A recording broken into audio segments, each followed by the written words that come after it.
Samantala, muling binigyang diin ni Police Lieutenant General Nartatis Jr.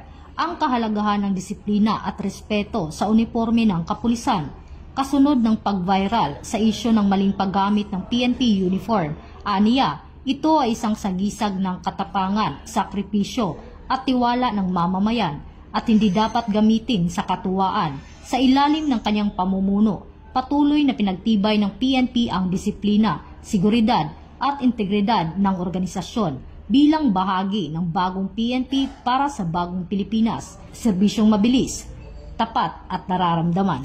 Sa ginanap na press briefing na pinangunahan ni Acting Chief PNP Police Lieutenant General Jose Melencio C. Nartatis Jr., tinalakay ang banta ng cyber attack at mahigpit na binabantayan ng PNP Anti-Cyber Group, katuwang ang Department of Information and Communications Technology.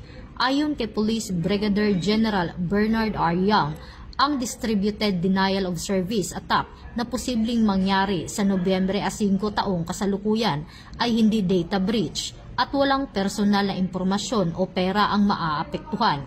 Hinihikayat ng PNP ang publiko na manatiling kalmado, umiwas sa maling impormasyon at makipagtulungan sa mga otoridad upang mapanatili ang kaligtasan ng komunidad.